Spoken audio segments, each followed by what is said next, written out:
short, trust grows when users feel confident in how they guide the tool, and emotional engagement increases when GenAI supports their process and not only speeds it up. The final theme that emerged is on how GenAI is affecting collaboration and teamwork. The findings here were contradictory, actually. What we found is that on one hand, when GenAI is used transparently, it helps teams align better. One director said it gave us more time for strategy conversations because people came into meetings more prepared. Another consultant described it as a third party in the room, meaning that it expands the kind of ideas that come up in a group setting, and it helps move conversations forward. On the other hand, one agency lead shared they skipped the part where they ask questions. In some cases, when people, especially juniors, use these tools individually without sharing their process, parts of the collaborative flow were missing. The insights here show that GenAI's use isn't visible to the team, it can make it harder to build on each other's thinking. The takeaway is simple. GenAI could improve and better collaboration if the tools were used openly. I know this was probably a lot, or maybe not, but so how can organizations leverage this information from the study? This research makes one thing clear. As Eric mentioned before, Gen AI is here indeed to stay, and it is already shaping how people contribute, who gets heard, and how teams align. But technology alone doesn't create progress, the surrounding systems do. We need to reframe workflows to support human judgment. We need to make Gen AI's use visible and not private. We need to treat AI literacy as a cultural skill. That's the real work of change management. Not reacting to disruption, but actively designing for what comes next, and utilizing the tools to facilitate adaptive, thoughtful, and connected ways of working. And that's it. Thank you.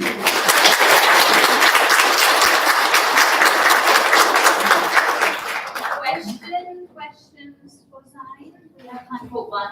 Yeah, I took up all the time.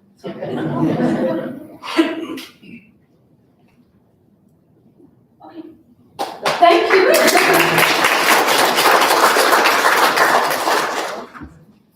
While Andrea is setting up, and just to let you know if you have any family or friends who are watching on live stream, our room change necessitated a new live stream link, so I sent it out to students, but I can also the Google Doc right there, so you can grab it and friends. And the link will be up there just Sorry.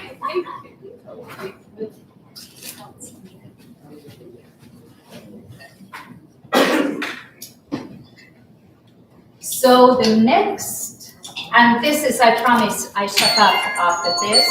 That's your time. This is what the topic is. It's on the screen. It's on AI. It's on the screen. It's on AI. So, but we have another Iron lady here. Guess what she did today? She kills 2 birds on one day with 1 stone. She did successfully her green card interview.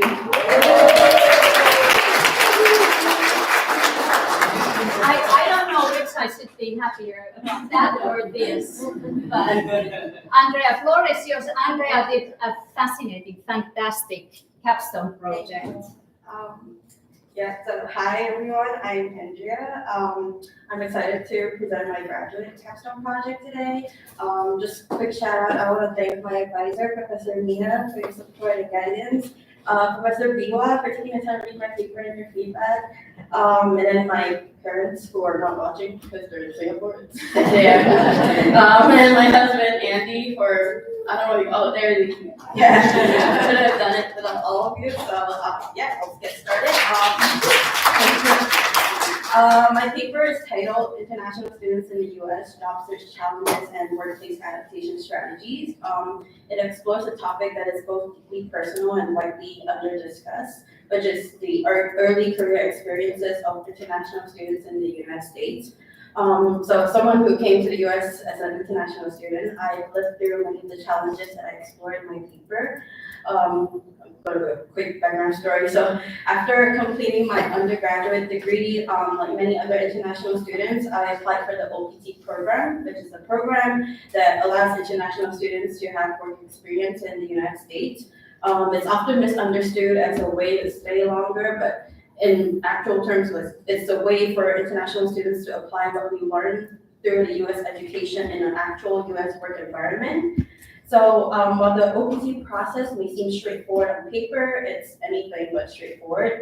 You really have to strategize the start date, hope you find a job during the deadline, and then if you don't get a job, then you're out, basically. So it's basically like a strategy game. And then comes the job hunting part. I'm pretty sure everybody in this room has tried to apply for a job before, and they always ask two questions. Are you authorized to work in the U.S.? Do you require sponsorship in the near future? And I think international students, we hate the job. We hate the second question because, it feels like you got to say yes to sponsorship. You're like, I have no chance anymore. Your application gets thrown out. And in my experience during the OPT time, I've had like 2 to 3 job offers that were taken back. Initially they were like, okay, we're gonna sponsor you. And then all of a sudden they're like, oh, we checked with HR or finance department, this year is not possible. So and then your job offer gets taken back. So unfortunately, this happens pretty often. It's quite common. So I think the whole process is just discouraging. And even after you secure a role, like you find a job, the challenges, they don't just end there. I was lucky to find a job in a global company. It was a tech company. So I had colleagues from all different parts of the world, different cultures. And then suddenly I remember on the first day stepping into the office, I just didn't know how to act anymore. I was like, should I be like direct and straightforward like I thought American people were, or should I be like reserved and respectful because I'm Asian, this is how we were brought up and my managers are Asian. And for a girl that grew up in Southeast Asia, it's confusing and overwhelming because you just didn't know it's like my first job in the US as well, right? And for the longest time, I thought it was like a me problem. It's like my problem. I'm too quiet. I'm too reserved. I'm not adapting fast enough. But then I talked to a lot of my other international student friends from different parts of the world and working in different industries, and I realized that all these challenges are just widely shared, and they're just all deeply rooted in being an international professional in the US. And also in my first ever job, I worked in talent acquisition. So if talent acquisition is only the first point of contact if you're trying to apply for any job. So I've spoken to new graduates who are trying to get their foot in the door, and I've spoken to experienced professionals trying to negotiate like a better role or better pay. And I felt like you can actually see the contrast between how these two groups navigated the process. And I realized that it's really important how early career support can really make a difference, especially for international students who are just unfamiliar with the U.S. work environment. So when I finally came to choosing my topic, I thought I wanted to work on something meaningful, something that I could relate to, and something that I feel could help others. And I feel like my project is exactly that. And it's honestly something that I wish existed when I started my OPT process 4 years ago. So I'll get started on I promise I'll get started now. My project focuses on proposing a podcast that is actually more than a podcast. It's a platform for advocacy, storytelling, and connection. The goal is to amplify the real challenges that international students face, from job searching to adapting to the U.S. workplace culture, and then basically creating a space where international students feel seen, supported, and inspired. One of the key methods I use for this project is called oral history. This actually came up during my first advisor meeting with Professor Mina, who reminded me that oral history could be a powerful fit for this kind of work. And I'm also taking Professor Davis's class this semester, and we have a book for his class that is just full of oral history. So I felt like the universe is telling me, I should use oral history. And so oral history in my project complements my literature review by providing real-world context that validates and deepens the academic concepts that I explored, such as cultural fit, job search stress, and adaptation strategies. The use of oral history also allowed me to collect firsthand stories from international students who have navigated job search and workplace adaptation in the US. And I feel like it naturally fits the podcast format because it's rich, emotional, and it focuses on personal storytelling. So I'm gonna real quick. Next up. And I've spoken to F1 visa holders who have either studied at the undergraduate or the graduate level in the US, all of whom have gone through the job search process while on OPT, and they'll get it through my personal contacts and peer referrals. In my paper, I also included a core strategy behind the podcast. My target audience, of course, includes F1 international students, recent grads, early career professionals from abroad, university advisors, and even employers who are looking to hire international students. And just last month, Josh and Professor Mebet hosted an amazing podcast workshop. And if you saw me at that workshop, I was just taking notes throughout. And I remember going home that day and I added 3 new sections to my paper. They taught me the importance, if you want to create a podcast, you have to have a plan for the host lineup, the guest lineup, the episode scheduling, and the business model behind a podcast. So I definitely included all those in my paper as well. Episodes will be hosted by international student alum, maybe like me.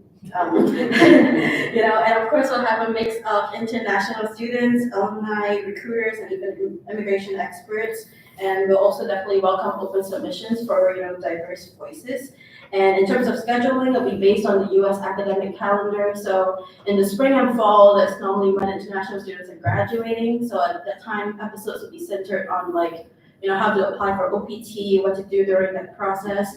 And then in the summer, winter time is when we're all starting a new job, because if we don't start a job, we're not US. So we better be starting a job, and that's where we'll talk about workplace culture, workplace adaptation. And from a business standpoint, the podcast aims to leverage guest networks and relatable stories that span different industries. And I feel like there's also potential for university partnerships. I'm pretty sure every college in the US has an international students office. So, and we'll also work with brands that are already supporting the international student community, like Interstride, Coursera, and even Mint Mobile. I feel like rather than me just keep on talking about it, I would love for all of you to hear it, if the funding audio is working. So this is how the website is. I was going to record a whole episode, but I only have 10 minutes, so I'll give you oh no, seriously? Oh man, they can flood it. In the meantime, you can ask me questions and I'll try to play it. Yeah, that's a good idea. Good leadership, Andrea. Do you have questions at this point? When are you hoping to pilot this?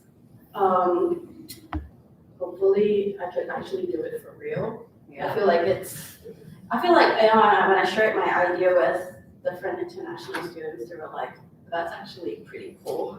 So maybe, I could play it now. Okay, I'll just play it here else. It's 40 seconds.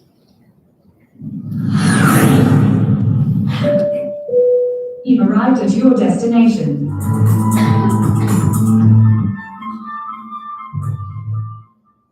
Welcome aboard Global Rise. This is Hyras, and we're thrilled to have you with us. Join Andrea, your guide on this journey, and hear stories and advice from international students chasing the American dream. Whether you're just starting out or navigating the twists and turns of the U.S. job market, you're not alone. Now let's dive in. Can we skip to the good part? Thank you.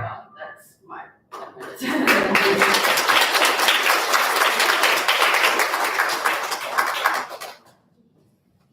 That was AI voice. Continuing the AI trend. Congratulations. And you can see she's serious about this. It's gonna go live. You got the first voice. Oh my God, I have something for you too.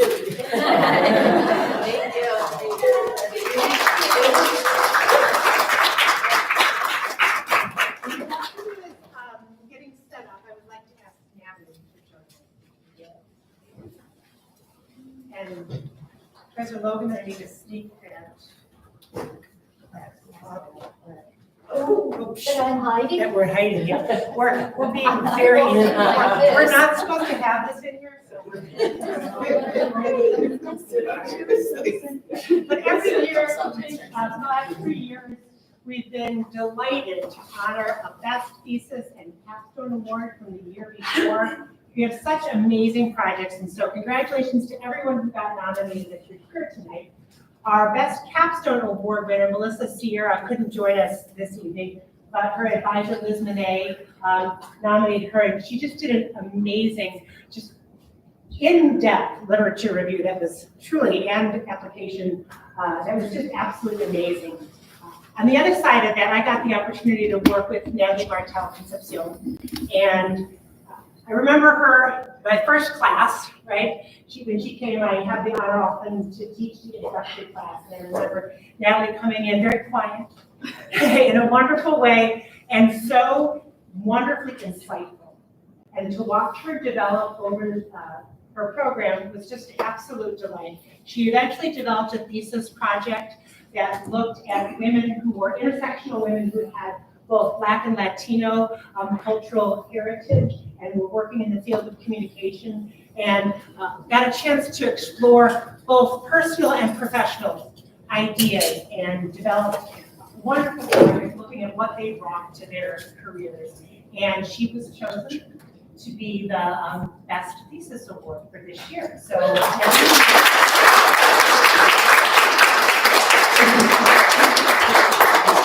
and this height behind your back. But she's had an amazing year doing some terrific work at an internship and continuing to work at that internship as well. They're having her today, and got married and all sorts of wonderful things. And so we wish her all the best and congratulations. Put a little competitiveness with you all there out there with $250. Right? Okay. Grad school, that would have been good money for me. So, turn this over to.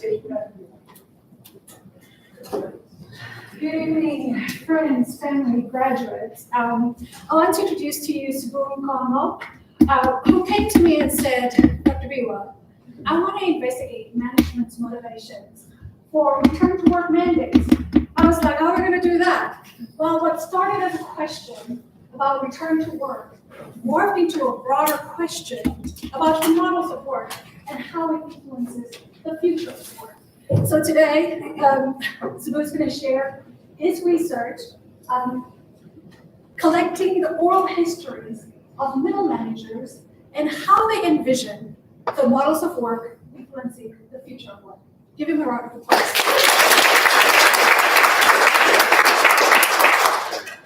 Good evening. Thank you, everyone. Quick question though, does anyone know how to make this full screen?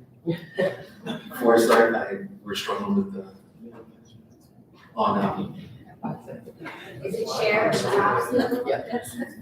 It's full now. so it's a PDF and then we open it on Try to hang on something else. That is so insane.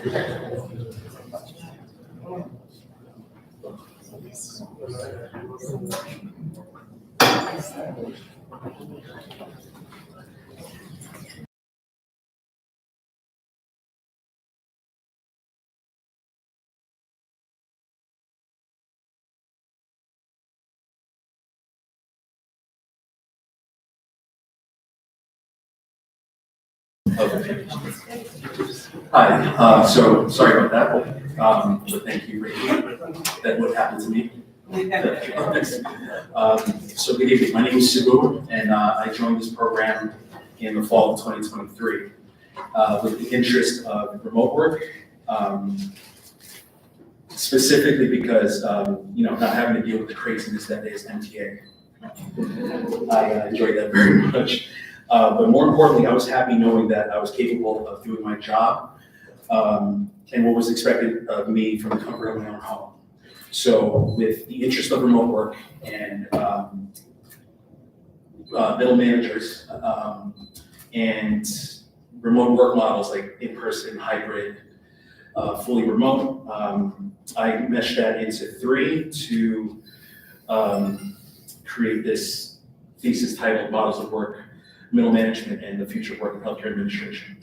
All I wanted to do was to find out how managers felt about COVID-19, how they felt about leading teams remotely, because I know what it did for me, but I think by learning how they felt would make me a better coordinator, better professional, and if one day I decide to manage a team, by getting their insights, I think this was a good project. And if I didn't get enough sign, this was mailed to me in January from the school. It's a Baruch Alumni magazine that says the future of work, how the workplace has changed, maybe forever.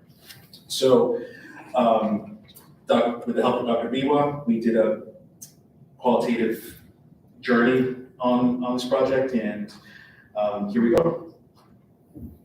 So the purpose of my study was to explore the experiences of middle managers in healthcare administration before, during, and after the COVID-19 pandemic. It also focused on shifting leadership roles and evolving models of work, again, in-person, remote, and hybrid. And so the methodology, I recruited 5 managers within my organization, and they all held a managerial title during these time periods. I used purposeful sampling by Tracy. I did a recruitment email released. So I had to read, reread, and reread these transcripts, each and every one, to pull like similar themes or recurring themes or any similarities. After that was done, I did validation strategies. I chose 2 of Cresswell's strategies, positionality and member checking. So I'll explain what that is. Positionality, it was that I had professional experience within the healthcare admin sector. I work as a non-clinical insurance coordinator, so this was very relevant to me.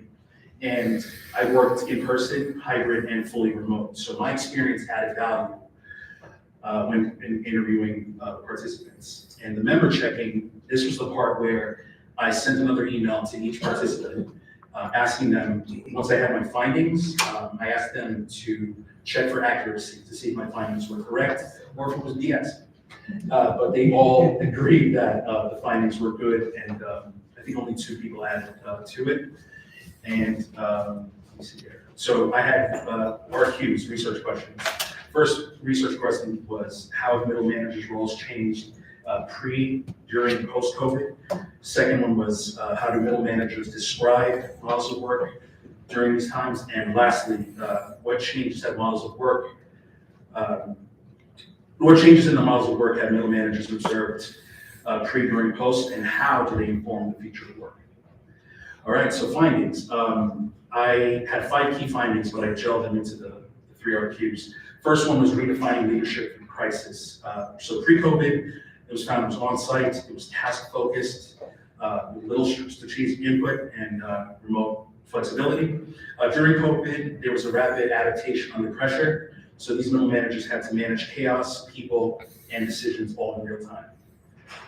Post-COVID, leadership was built on trust, accountability, and team well-being in hybrid and remote settings. Second one was workplace structures in transition. So pre-COVID, remote work wasn't even available to most managers or staff. During COVID, there was a sudden rapid transition to remote, and initially there were a lack of resources at the height of the pandemic. And post, hybrid models were normalized, but then it required intentional planning and structure in order for it to succeed. And lastly, reimagining the future of work, losing open door culture, changed how support was perceived and delivered. I'll just pause here with, this was a big thing in my project about open door culture. Each of the participants discussed what open door culture was, and that was just simply staff being able to come in and walk into a manager's door and discuss anything that's going on in their head, professionally and personally. And that was a big part of the work culture before the pandemic. They all highlighted that they were losing this open door culture coming into post-pandemic. Also, hybrid work proved both possible and productive, but only when it was supported by structure and clear expectations. So it's like, hey, here's hybrid, but there are some expectations. Don't just slack off. We trust you to do the same job in person, at home as you would in person. And while in-person norms faded, productivity and support remains strong. Okay, so discussion. COVID-19 permanently changed how work is structured and led in healthcare admin. Middle managers were essential in navigating pandemic disruptions and workplace transformation. Hybrid models are here to stay. It's just demanding new leadership abilities and inclusive strategies, and middle managers will continue to play a key role in shaping flexible, resilient, and equitable workplaces. And to conclude, what began as a crisis response is now the norm. Middle managers are redefining work culture within in-person, hybrid, and remote work models. My hope is that an incoming student for coming this fall for strategic communication is as interested as I am in this topic. I think just like AI, this is just as relevant as community. And I hope that that student or students will take a step further and interview managers from other sectors. I only interview within my sector, within healthcare, but if they can cast a wider net with other sectors, I think we can pull some interesting data, and I'd be looking forward to what work looks like here. And that's it.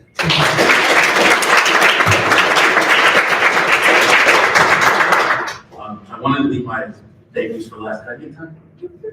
Okay, good. We're really in 7 or 8. See if anybody has any questions, did you go right ahead?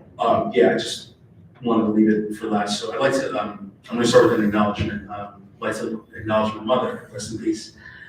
She got her BA in Brooklyn College in 1989. She had me a year later, and she got her master's at NYU Tisch in 92 of May, so when I was 2 years old. So I've been catching up to her academically my entire life. So this is a testament, and all the work I've done this far, it's a testament to her. And I'm going to move to thank yous. First and foremost, Dr. Biwa, thank you for joining me on this qualitative journey. The end product wouldn't be what it was without your support and guidance. So thank you for accepting what a journey it was. I'd like to thank Dr. Yang. I don't know if she's in the building, but she accepted to be my reader, and I took her class quantitative in fall 23. So thank you for accepting to do that, and it was such an honor being in your class. To the participants, I think it's a new link, but I hope you're watching. This project wouldn't have any legs without without your personal stories and your time. And I know it's a busy time, especially within my organization right now. So for them to devote time, I'm deeply grateful. To close family and friends in attendance. And last but not least, Dr. Medved, thank you for being such an anchor to myself and my peers. And I think I know the incoming class will be really lucky to be under your wing and your faculty. So thank you.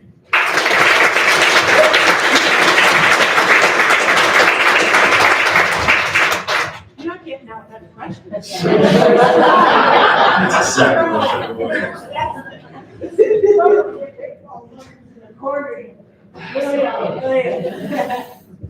So in your research, it seems in healthcare, hybrid is here to stay. Yes. But in many other sectors, there are trends to back to work in home. Yeah. Is there any legal into healthcare, or if not, did you figure out why there is no legal into healthcare? You say the last part again? So is there a legal into healthcare in terms of people wanting their staff to come back To come back in, okay. There's not, did your research suggest why there is no legal? So thank you for asking that question, because there wasn't, and especially from the participants, about the findings about in-person work. They didn't really touch on that. They were all in favor for these work models. But there could be an argument to be made about how this is going to affect in person. Because, you know, like Amazon, JP Morgan, we were talking about that earlier, but Jamie Dimon, they're forcing these RTO mandates. But I do think that although they're for these models, it's going to affect in person somehow. It's just not going to be the same, but again, I think that definitely an argument can be made about what in person is going to look like if we continue to say, hey, you know, hybrid and fully remote are here to stay. Yeah. Thank you.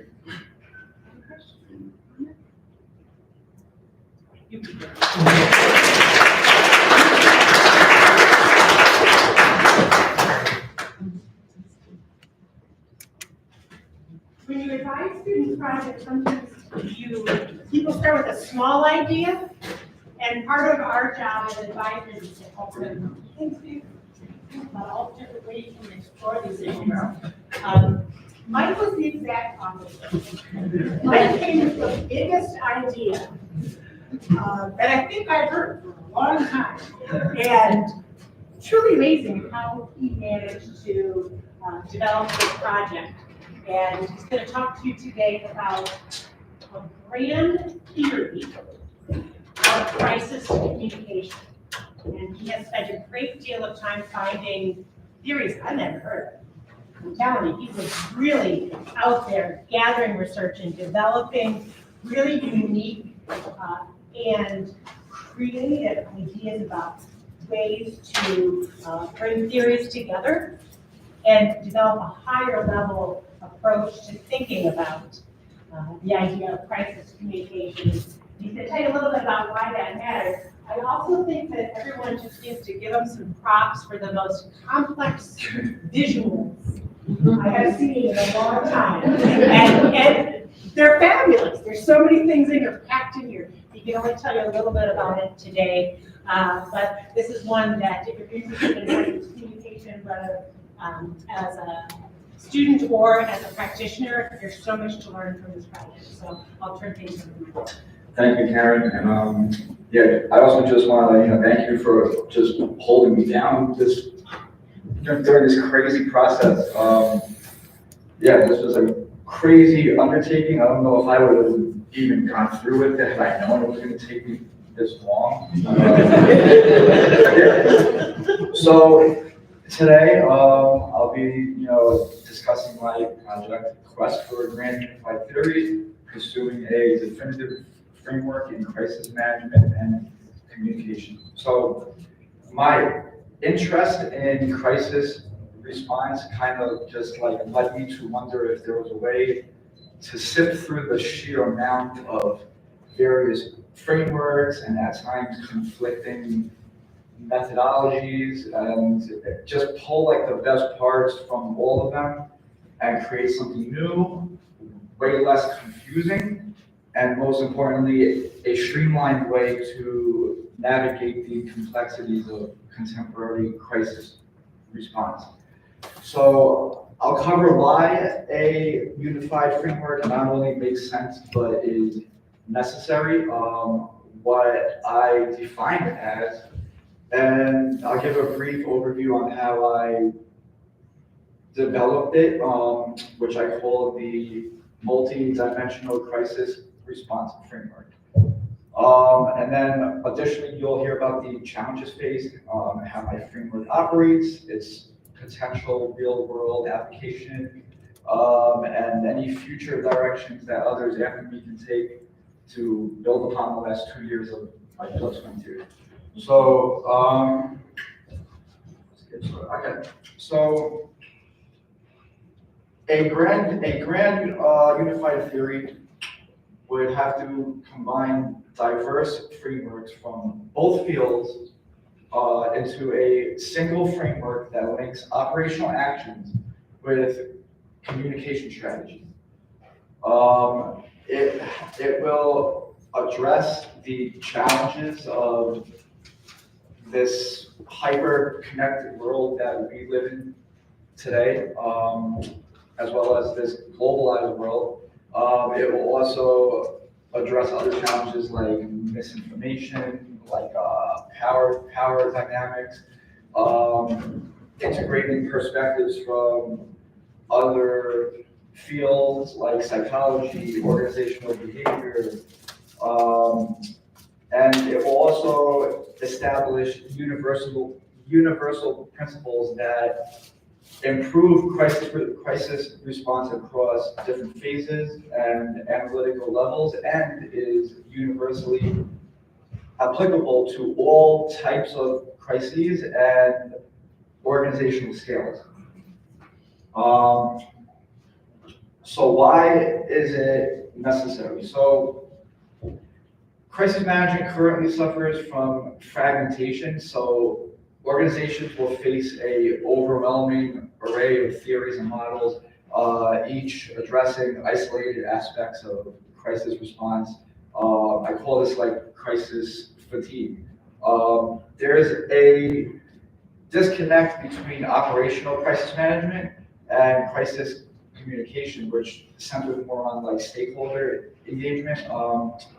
And additionally, the more traditional approaches struggle with the challenges brought on by our digital era, social media, and interconnected stakeholders. They change how a crisis will unfold today. The speed at which it will progress and escalate. There's also challenges brought on by the field that are just due to most of these theories being developed in a mostly like Western context. And not most, but many organizations also just lack any sort of integrated framework that would address the entire crisis life cycle. Many will just focus exclusively on either prevention, response, or the recovery phase rather than providing a like thorough end-to-end strategy. So how I developed it.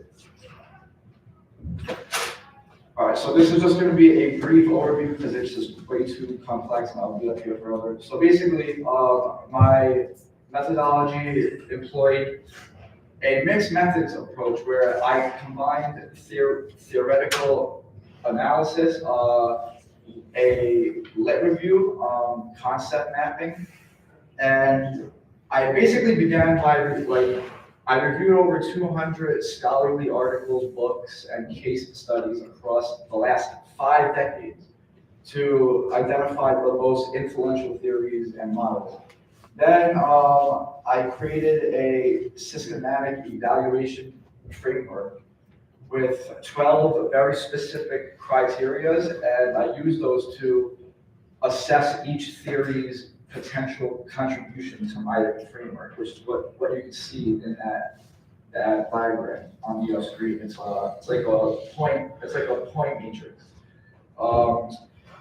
And also, rather than just attempting to incorporate all theories, that just wouldn't be realistically feasible because there's just like a billion. I only chose 30 of the most prominent ones. And then I selectively integrated only those that provided unique complementary components to contribute. And I also didn't just incorporate the whole theory. I only took bits and pieces from it that would logically make sense. And then so basically the framework development followed a process where I started with what I would end up calling the layered integration model. And then I developed what I call the operational response system. And then finally, the practical implementation structure. So it's a 3-component framework. And I'm just going to go over it real quick overview. So the first component, the layered integration model, it basically just establishes the theoretical foundation. It organizes the 12 theories out of the 30 that I picked into 4 functional layers. The foundational layer, the operational layer, the communication layer, and the integration layer. It creates both horizontal coordination within layers. So it enables theories to work together, like within their functional domains, and a vertical integration across the crisis life cycle. So pre-crisis, during crisis, and post-crisis.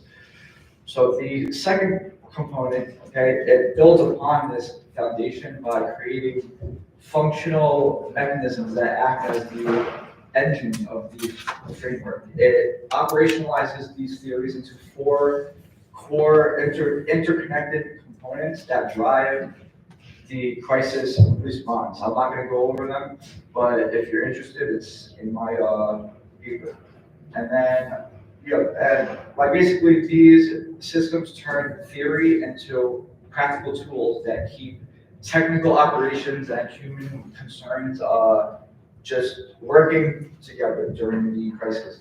And then lastly, the practical implementation structure serves as the bridge between the theoretical concepts and real world applications. So like actually doing it. So converting these operational mechanisms into actionable reality through concrete practices, tools, and protocols that any organization can immediately use, like right now, So, and it also just bridges the gap between theory and practice by just offering a clear implementation pathways, like role definitions, assessment tools, and just try to think of everything here so that this can be, I want my theory to be able to be universally applied in any situation, period. So as far as like a real world application, and sorry, so that's also my theory too, like all three components. So if you're interested in how it would work in real life, look at my paper. It goes into like thorough detail. But this is just like a brief overview of like, what type of crisis is going on and how we use the various components of my theory. So like consider there was like a data breach, okay? So with layered integration model, you would use like systems theory to assess affected IT systems, and then you would use complexity theory to anticipate the unexpected fallout, like a lawsuit or like regulatory action. Then with the second component, the operational response system, you would use that to track how the breach spreads. You'll use it to evaluate like stakeholder impact, implement solutions, and apply lessons learned. And then with the practical implementation structure, you could ensure that human-focused decision-making and clear communication with customers is happening, and use various tools to take care of whatever problem you're currently going to.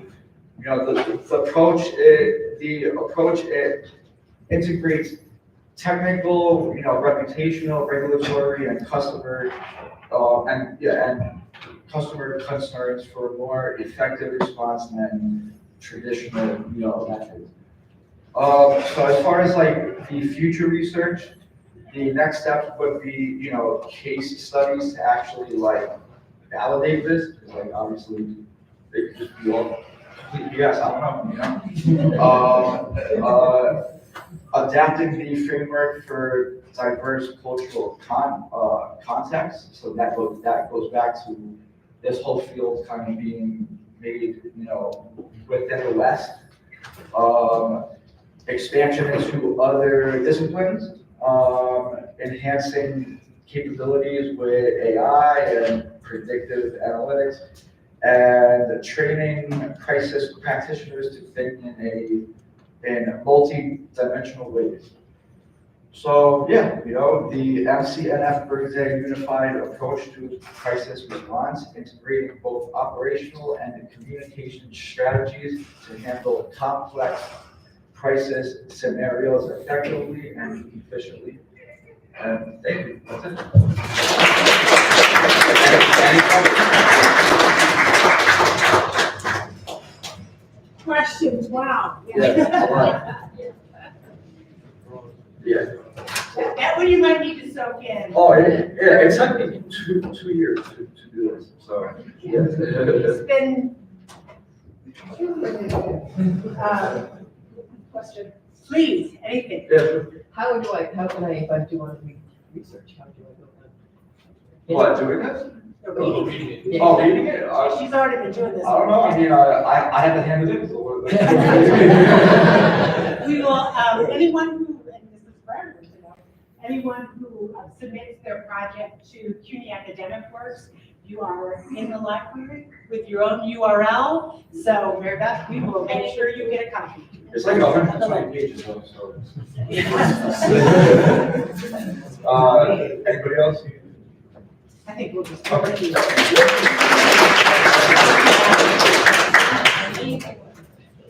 Hope to make sure that gets out there for people. So, as Raven's getting set up, one of the fun parts of my job sometimes is connecting students and writers.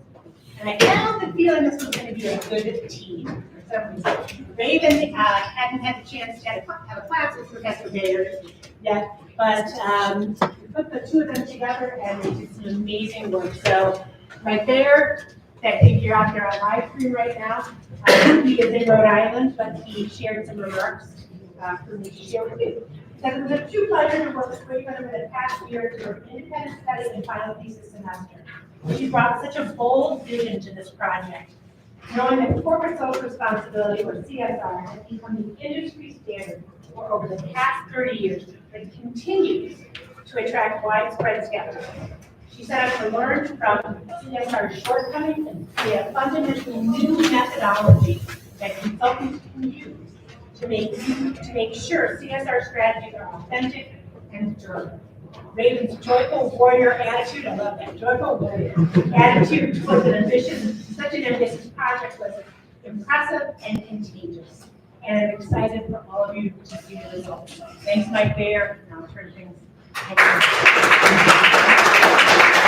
Well, yes, thank you very much, Professor Bayer. Thank you very much, Professor Medved, Professor Gisane, and all the people who have supported me throughout this. My beautiful husband, Peter, who's taking pictures right now, if you want to take a look at him. My wonderful mother-in-law, my father-in-law, especially my mother-in-law. I mean, I would be here right now if it wasn't for her. But yeah, my entire family back home in the UK. And all my wonderful friends, you've all been incredible, especially my fellow international students. It's been particularly hard for all of us. So yeah, I'm probably missing on people. Oh, my boss, Daniel, there we go. Yeah, he's been amazing too. He's supported me beautifully in lots of different ways. I've got a lot to slam through, so I'm going to use my emotional support notes because that'll make it a lot easier. So as some of you know, I must remember to do this bit as well. As some of you know, I have a background in corporate consulting, specifically the more creative side of things. I was lucky enough to work with some of the biggest companies in the world on all sorts of different kinds of campaigns. For all sorts of different purposes. My favorite type of campaign by a long, long way was the corporate social responsibility stuff, where I realized that there was a distinct lack of strategy behind how it was implemented, even in the biggest and most sophisticated of companies. Often they looked to consultants like myself, not only for the creative input and the marketing know-how, but also for advice on what to do, how to do it, and above all, why. So I decided some time ago that one day I was going to use my business acumen, my creative skills, and my passion for doing good to find a way to help businesses bring corporate social responsibility into their organizations in a way that would benefit all involved, ensuring the organizations in question keep at it even during the most uncertain and volatile times. And when I came to New York to be with my wonderful husband, I had the opportunity to actually go back to school and start looking into this. So yeah, that's what I did. And I decided to take the leap and forge a specialism doing exactly that. So wish me luck. Tears. After digging into the research and existing literature surrounding CSR, there was a lot of it, to find a good angle, I found that while there were existing implementation methodologies for it, they were mostly academic and theoretical in nature and focused on singular implementation aspects such as strategic communication, bringing CSR into businesses of all specific sizes, or avoiding some of the challenges associated with it. What I couldn't find was something specifically designed for use by consultants. I found this strange, as the models for other business changes are usually designed for practical use. I decided that this is what I should do, create a universally applicable corporate consulting methodology for strategic CSR. It's all the rage I hear. So, must remember to do. Oh, that's what I've done now. All right, so most of you will already know all about CSR, but for those who don't, it is a business deciding to do more to benefit the society that it's around, rather than simply maximize profits as the sole objective. This realization could manifest as singular initiatives, broad and multifaceted actions, or in the structuring or restructuring of a business to become more socially responsible. Traditionally, businesses tend to prioritize economic outcomes, surprise, surprise, prioritizing shareholders and their owners over everything else.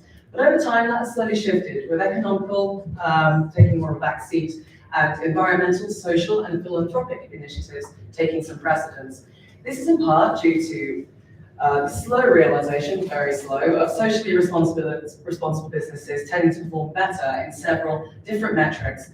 Therefore, they are more likely to survive scandals and crises, thanks to the strong reputational foundation of being socially responsible. All right, so I'm going to keep this as brief as I can, because consulting in the corporate realm is huge. So corporate consulting is a broad term encapsulating the provision of professional guidance, strategy, training, and advice for a business. That advice may be focused on a specific business area, specific problems, or improving the overall function of a business. The consulting process itself is generally different on a case-by-case basis, but usually fits into the same broad phases: diagnosis, plan development, implementation, and monitoring. Each of those phases involves working with the clients and using different frameworks, as you can see here, to find solutions and take action. Here are just a few of them. There's about 8 in total in there, I think. And some of these I dig into in more detail in my paper, so I won't do that now. But these align to different phases of the consultation process rather than the whole process as a whole.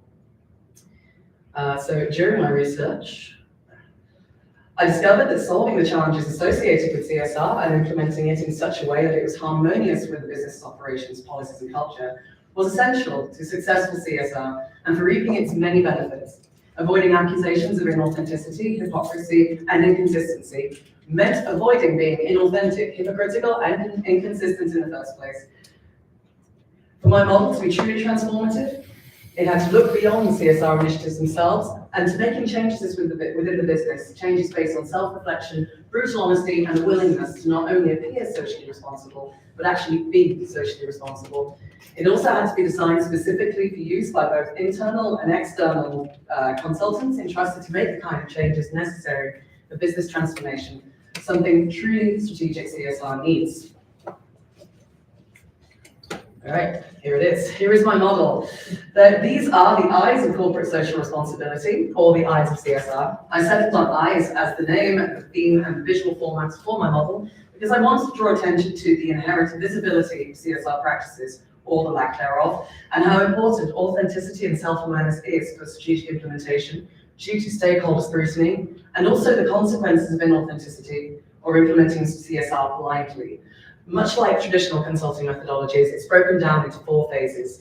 These phases, each beginning with the letter I, for what I'm hoping will be obvious reasons, and then broken down further into segments for further exploration.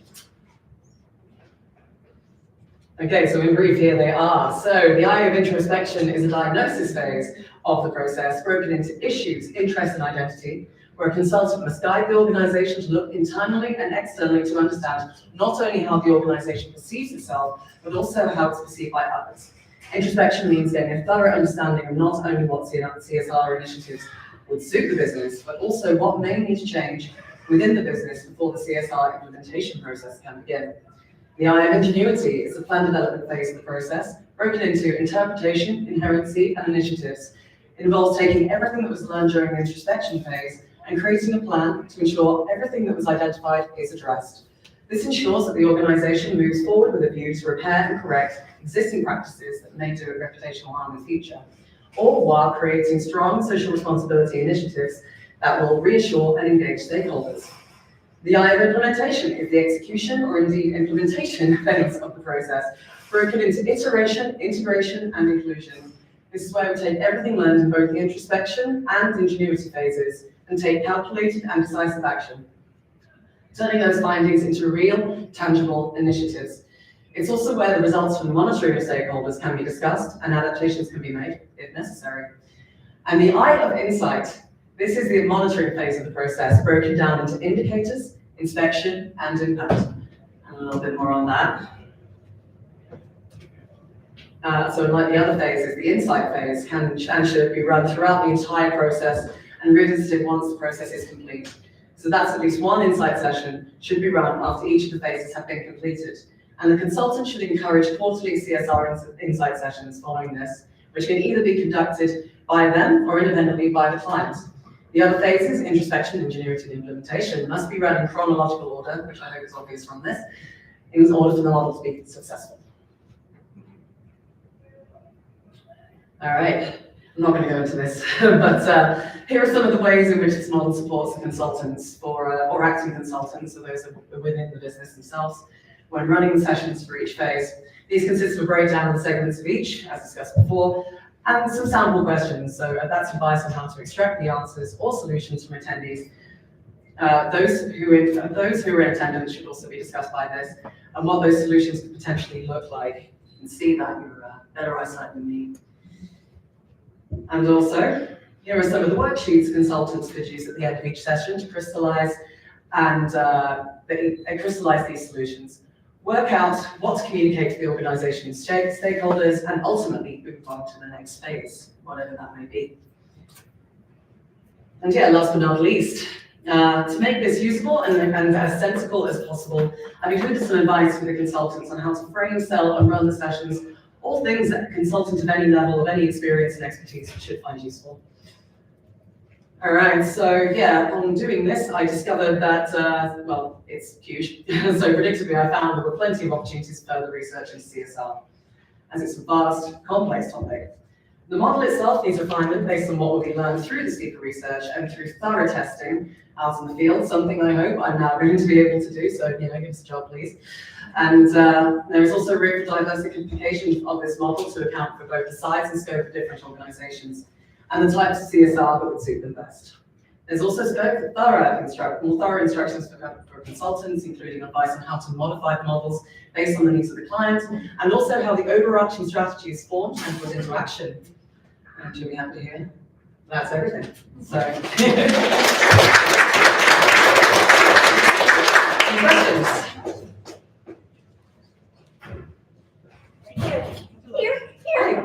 Yeah, I'd like to thank you as well, President, and you gave me some amazing advice as well. So. No, CSR has always been very close to my heart. And I came to the US 2008. I had done the first CSR report in the company. I was going to make it my profession in the US. There was nothing here about it at that time. US has really caught up fast.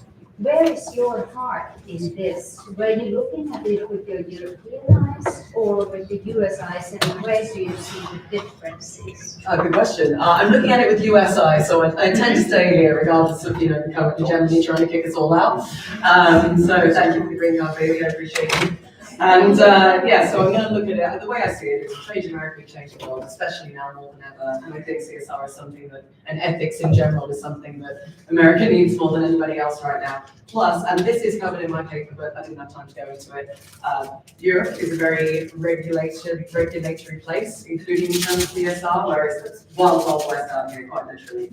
And there are no regulations. And if anything, what few regulations existed, they've been scaled back. So more than ever, business is going to be looking to people like me who have some, background and understanding of this to give them some guidance, because there are enormous business benefits to CSR. It's not just a nice thing to do. So yeah, I think that this is going to come very, very US focused, and hopefully I'll be able to change the world a bit more by doing that. Yeah. So you said it's less regulated in the States. Mm-hmm. How does your model compensate for that? Well, the model compensates in a number of ways. It partly looks at multinational corporations, so that's corporations which have lots of different locations all across the world. One way it does that, one of the questions that it sort of asks, and one of the things it focuses in on, is looking at the highest possible standard. That's so if you've got a company that's got like a location in the US, but also a location in Sweden, for example, then they will use Sweden as the standard to set by. So that's one way. There are other ways as well. It's basically encouraging them to look across all of the various challenges, like all the skepticism and all the inauthenticity. Well, I can't say that, but yeah, and sort of counteract those things. And yeah, like I guess sort of oppose any skepticism that people generally have surrounding businesses. And there's a huge amount of that in the US. Nobody trusts anybody. So yeah, I think from that perspective, Europe needs this a lot less because Europe is already a very stakeholder-focused place, whereas America is a very shareholder-focused place. That is a very old-school way of looking at business in general. So I guess it's about bringing the mindset of America up to the standards set by the rest of the world. Anybody else? There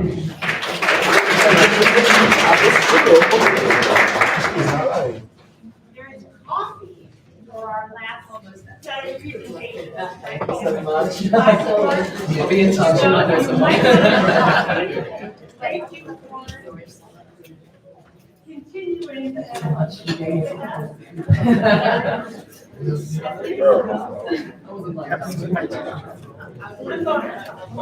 Yeah, no, I don't. I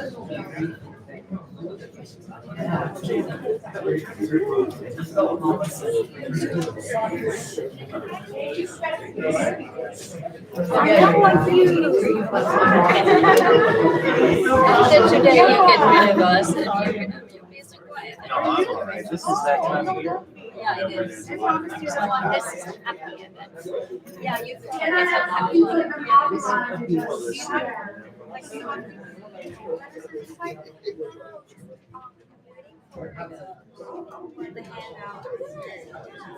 Okay, so are you waiting for someone? I'd like to finish. Okay, yeah.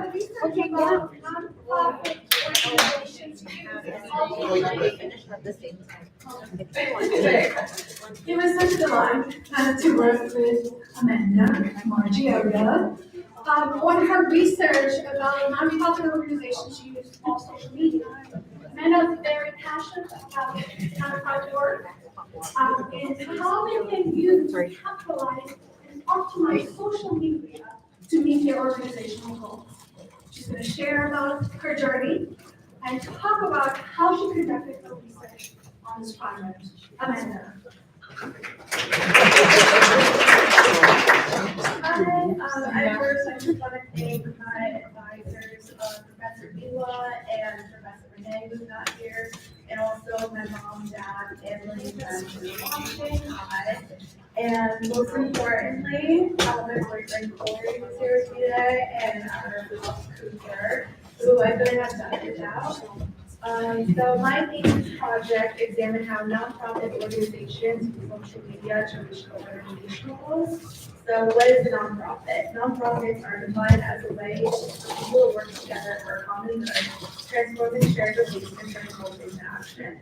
Social media can be defined as user-generated content that includes blogs, forums, websites, social bookmarking sites, and photo and video shared communities that represent a new medium in which people and organizations interact together. Organizational goals are the strategic objectives the company aims to achieve, outlining the desired outcomes and guiding employee efforts towards these outcomes. There are many organizational goals, but for the purposes of my research, I looked at fundraising and generating awareness. So meet the two nonprofit organizations. The Ellen Henderson Foundation is a breast cancer nonprofit that is dedicated to providing state-of-the-art breast health care and supporting those affected by cancer, primarily in East End, Long Island, New York. Hope Store is a domestic violence organization that seeks to end domestic violence and empowers victims to achieve safety, independence, and healing from trauma and abuse. It is important to note that both of these organizations also offer their services free of charge to those impacted by breast cancer and domestic violence. So the purpose of this study is to examine how nonprofits use social media to achieve their goals through the use of communicative strategies and during the timeframe of before, during, and after COVID. My research questions consisted of in what ways do nonprofit organizations use social media platforms to achieve their organizational goals, and how do nonprofits use social media before, during, and after COVID-19, and what communicative strategies do nonprofit organizations use on social media.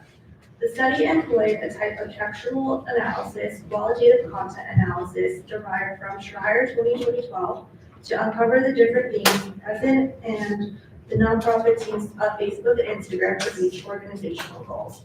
I also used it to analyze the corpus of data on how nonprofits use Facebook and Instagram during these times. To enhance the credibility and quality of this research, I used Creswell's validation strategies, self-reflexivity, and big description. And I also collected 193 cross-posted content on Facebook and Instagram. I collected from 3 fundraising campaigns: Breast Cancer Awareness Month, Domestic Violence Awareness Month, and Giving Tuesday.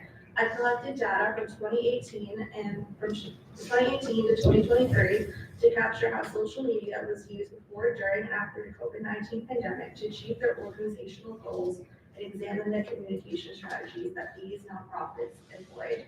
October is a month of Breast Cancer and Domestic Violence Awareness Month, and Giving Tuesday that takes place in November is a global generosity movement that inspires millions of people to collaborate, give, and celebrate generosity. Findings revealed that the Ellen Hermanson Foundation and Hope Store use social media for fundraising, awareness, personal connection, donor recognition, and transparency. Right now, I will be highlighting fundraising. Social media was used as a fundraising tool. Nonprofits use social media as a fundraising tool to raise funds for their missions. Through visual and textual elements, these posts determine how nonprofits use Facebook and Instagram. The visual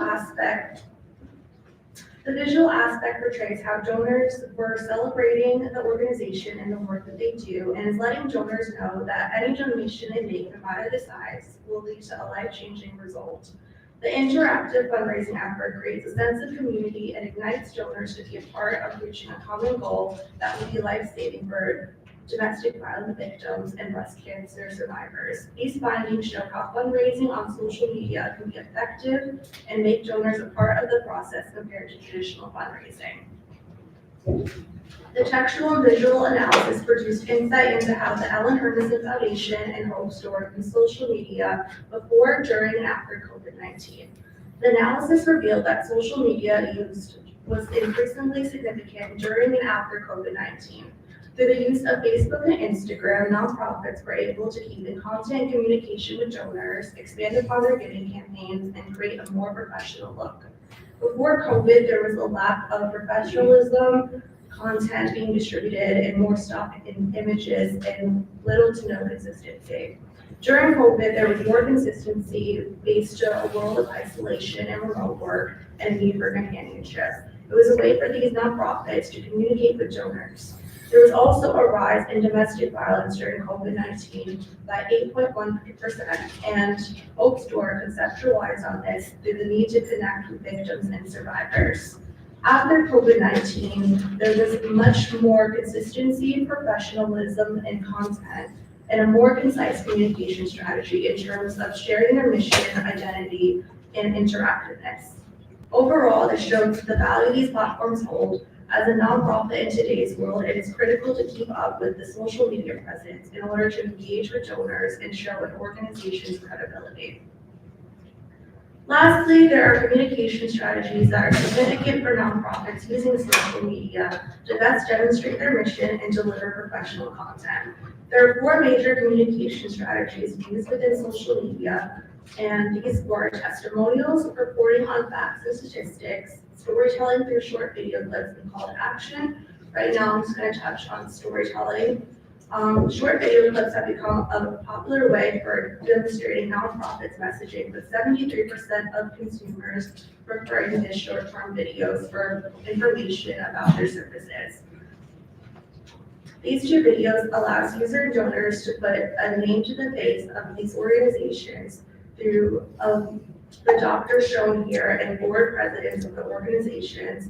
They're able to virtually meet those within the organization, and hearing from people within the organization share stories and information. It creates a relationship with donors and users and invites them to help the organization through donations or generating awareness. And lastly, the findings of this study reveal that social media has been an effective tool for nonprofits. Through Facebook and Instagram being two popular platforms for nonprofit organizations, with them both being interconnected through meta technology, it gives them the use to generate more with the audience and expand upon it and donate directly to the nonprofit. And it also, good communication strategies result in good engagement. The various communication strategies that these nonprofits use can result in donor engagement through likes, comments, support, and raising funds for nonprofit organizations. This project overall is a contribution to the study of nonprofit and strategic communication. The importance of these findings show that nonprofit social media can bring nonprofits closer to donors in terms of fundraising and relationship building. It also shows the importance of messaging and communication strategies as it can increase engagement. Nonprofits should spend more time crafting their messages so that they can see this return on investment. Thank you.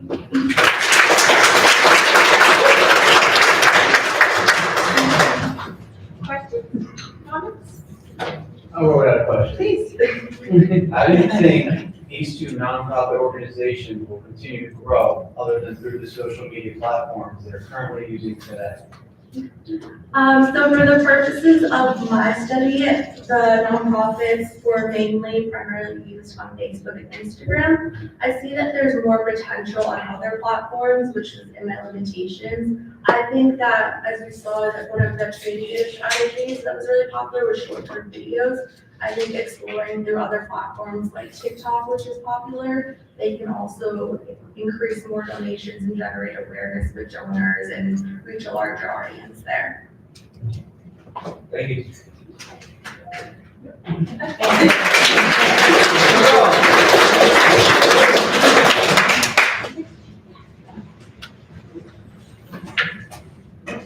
I just like to introduce Kirk, who I still remember day one in class said, Kirk, you know, like Captain Kirk. I still remember that. So pardon me that I'm reading, but this advisory session today to the business coaching class. She is on live stream right now. She's watching. She's here with us. Hello, everyone. Let's get this started. First off, I want to. Oh, I'm sorry. I just gotta see some good things. I appreciate you. Thank A student that I met in boot camp, our project-based course, and had the pleasure to work with through the completion of his project. Today, Kirk presents his capstone titled Navigating Challenges and Opportunities in Crisis Communication, Understanding Social Media's Impact. His research explores the evolving landscape of crisis communication, with a particular focus on how social media shapes public perception, organizational response, and the dynamics of trust during times of crisis. And she has, and she's so proud to welcome you here tonight to share your findings with us and the important implications. Wonderful. Thank you guys so much. Thank you to Professor Lynn watching, thank you to my family watching, thank you to all my classmates and professors who have had throughout my time here. Again, thank my parents for the patience and motivation throughout their life. So,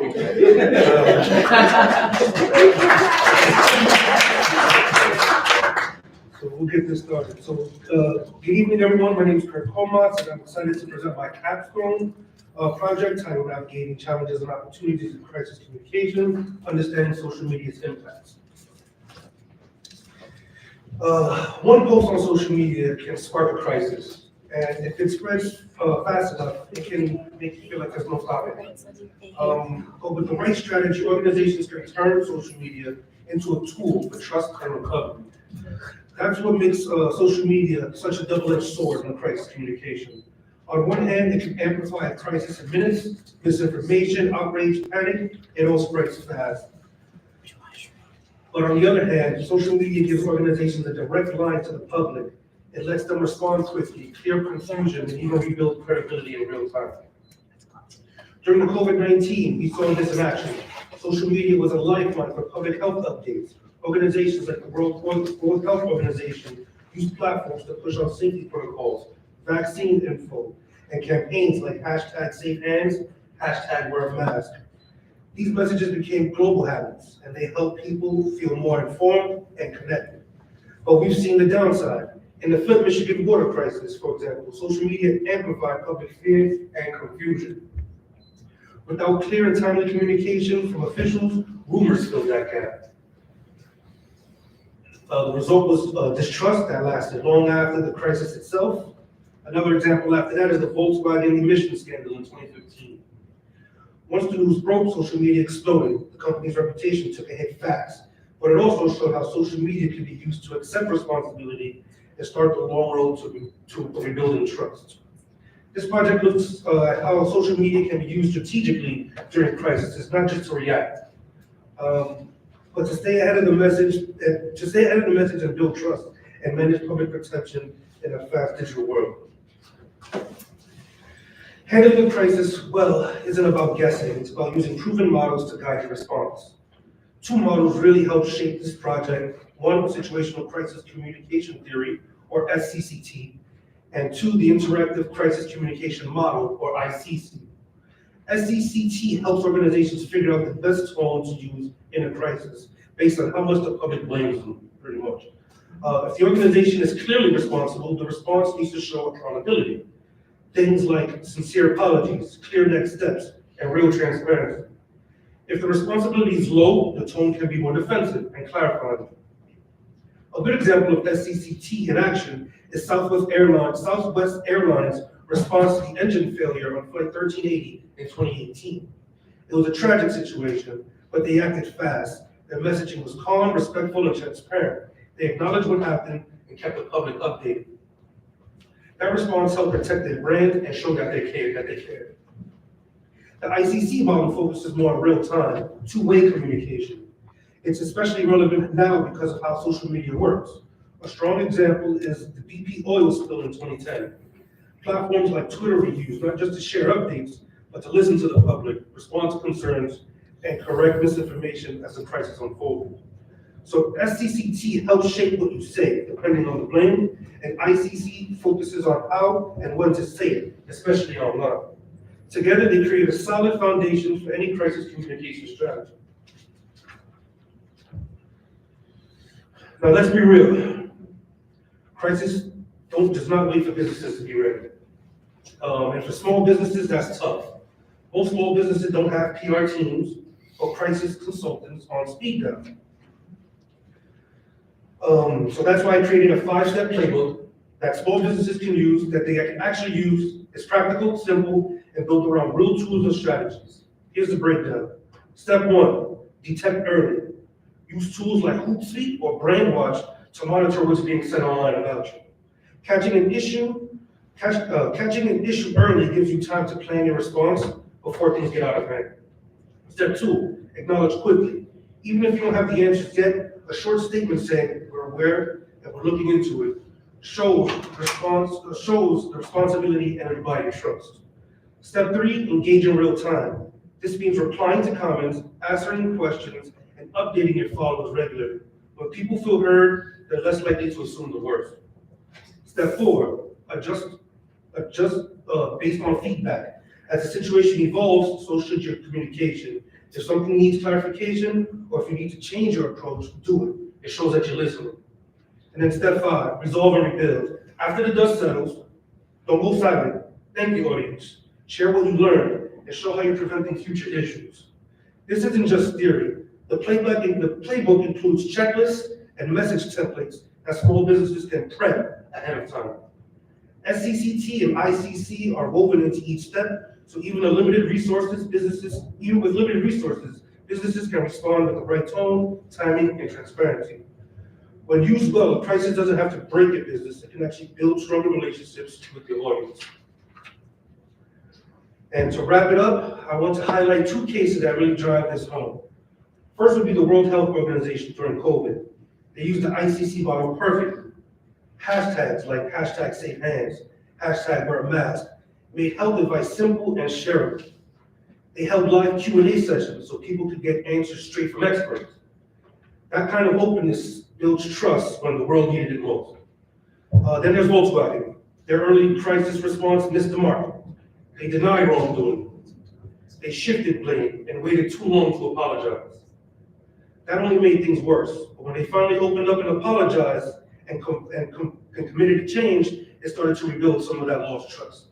That shift aligned more closely with SCCT, and it's what allowed them to start moving forward from 2015. So what can small businesses learn from all this? First, act fast, don't wait. Social media moves quickly, and silence can be just as damaging as a crisis itself. Two, respond to the right tone. SCCT helps you match your message to the situation. Three, stay open and present. ICC reminds us that people want conversation, not canned responses. And four, be ready now. Don't wait for a crisis to get your team trained and to have your plan in place. At the end of the day, this project brings theory and practice together. It gives small businesses a roadmap they can actually use, not just to survive a crisis, but to come out stronger. Because in a digital age, crisis communication isn't just about putting out fires.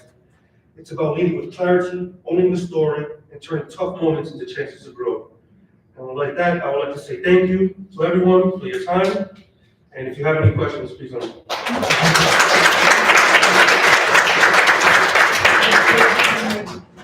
Parents, any questions?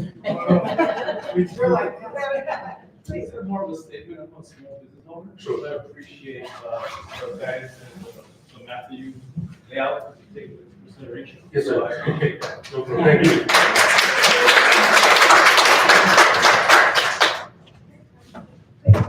In your case study, you looked at global organizations. Mhm. Were there any small organizations that you looked at? I've tried to find some, but because they're small, it's not broadcasted on social media as widely as it was. There was one that was an ice cream company in Pennsylvania, but it was hard to find articles or anything of it because it was so small. But everyone, a lot of organizations these days, whether it be small, big, are using social media regardless to market themselves, whether it be TikTok, whether it be Instagram, whether it be whatever the case is. But I feel that communication on that platform, on any platform that uses social media, will work for any business because of the speed to get your message across, to challenge misinformation. There's nobody better than the source to challenge any information, and because of the the connectivity of social media, you have followers. The followers all look at the same post that you post. So for the scale wise, it was difficult to find anything for small businesses. I tried. There's some instances where I could, but there were never no peer-reviewed articles that I can use to draw from, and, that kind of research. So. What did the ice cream company do? They had an issue with they had to do callbacks because there was the product I guess they were selling was getting people sick, so they needed to do callbacks on it, and that was pretty much it. There was no they didn't use social media, so I couldn't find any of their posts saying, hey, we're recalling everything now. There was 328,000 pints of ice cream that we just recalled, so this and this and that. So they weren't able to use transparency to get their message out. So, but I see this as a future for small businesses because this is the social media is not going anywhere. It's just going to evolve and get bigger and change, and that's pretty much it.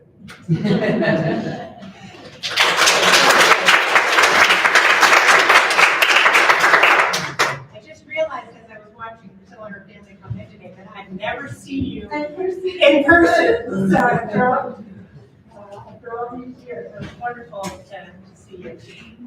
I want to again just acknowledge Professor Monet joining us here on July 4th and share some comments about Priscilla's work. So, Professor Monet says, I'm honored to introduce Priscilla Vera, a dedicated and thoughtful student in our program, and an individual that welcomed a new baby as well during the development of her campus. She's been quite busy. Priscilla presents her project titled 5 Effective Strategies for Fostering and Maintaining Engagement in Remote and Hybrid Employees. Her research addresses one of the most timely and relevant challenges in today's evolving workplace, the employee engagement across remote and hybrid settings.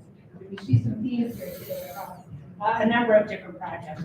Drawing from both academic literature with the goal of offering practical recommendations, Priscilla offers a set of well-researched, designed, and actionable strategies that organizations can implement to build stronger, more connected teams, regardless of physical location. And she just said that she's really proud of the work that she's done. Thank you. I'm trying to also open this clearly, because it doesn't say to open with HOP. Yeah, I downloaded it and then. Where was it? Here, I'll make you this man. Thank you. So since you downloaded it, it's probably here.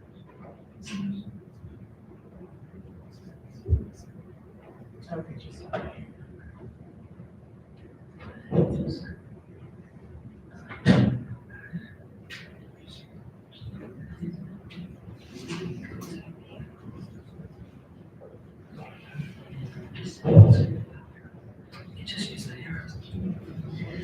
Alrighty, so we are here today, and as the professor said, a quick thank you to Professor Renee, who literally held my hand through this project and pushed me through that finish line. Thank you to my husband here today, my mother, and the family and friends that are listening and watching from home. Okay, so as you can see, this is my presentation on the 5 effective strategies for fostering and maintaining engagement in remote and hybrid employees.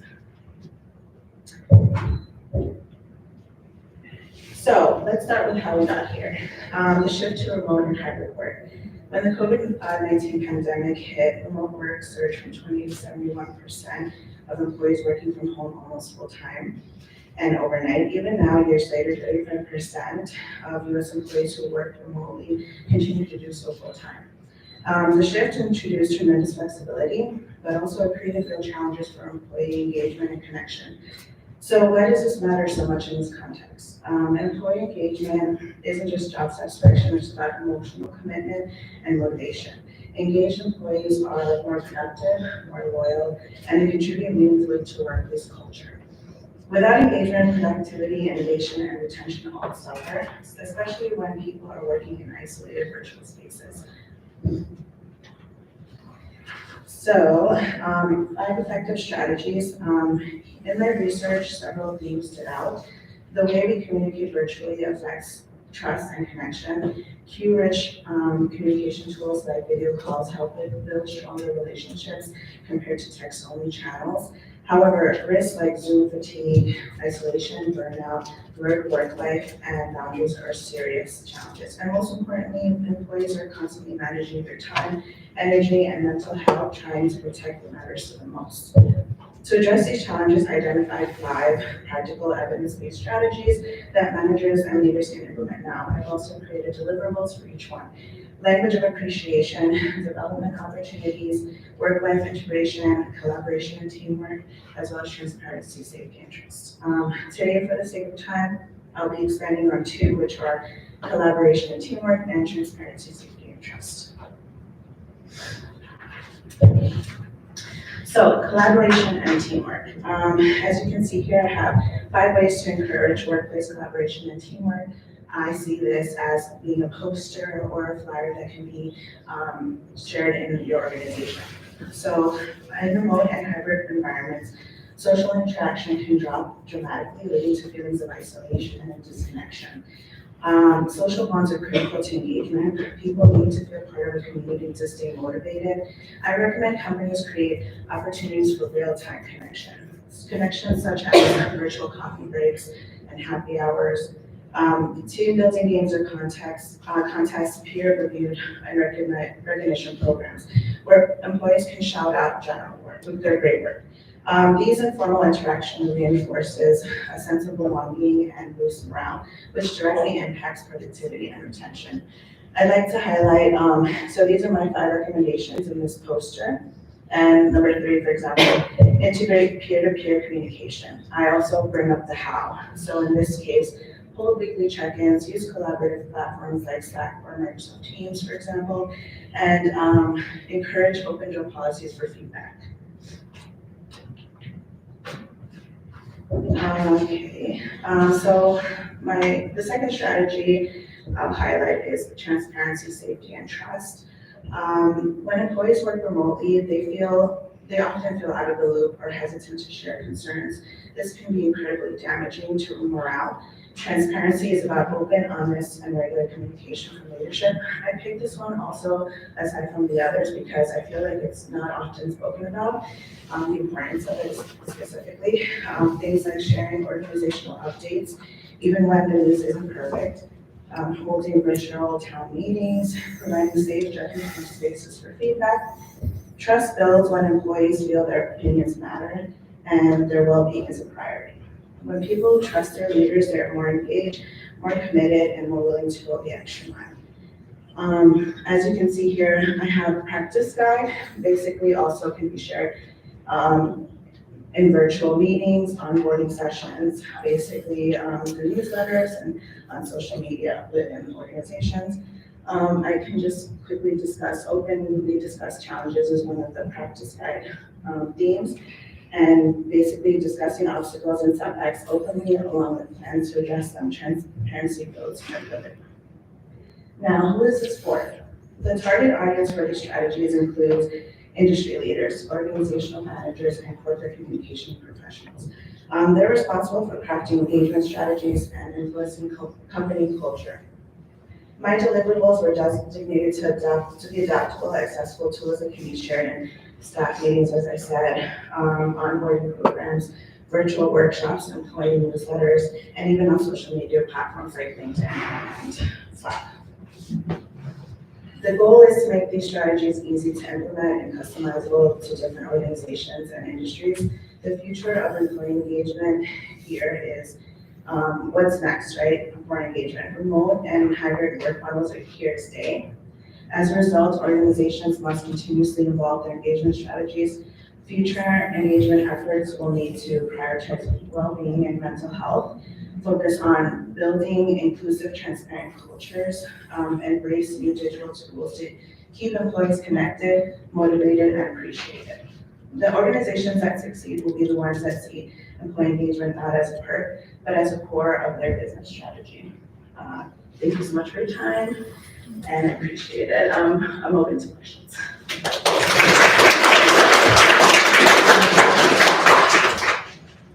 We have some agreement to hybrid work.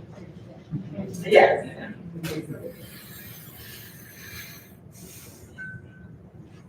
Congratulations on all things in life. And Mayor Catherine. If you haven't had a chance to take a class with Mary Jane, she is a full-time professional, has decades of experience, and comes in and teaches. She's taught a class for us on corporate social responsibility, and also the legal and ethical class. She's also a lawyer and a practitioner, so we thank you. So people need for all kinds of reasons. So thank you for letting me. Thank you so much, and thank you for the opportunity to teach at the room with these wonderful students. We're getting to the end of the evening, so getting closer to last, but there's no least here.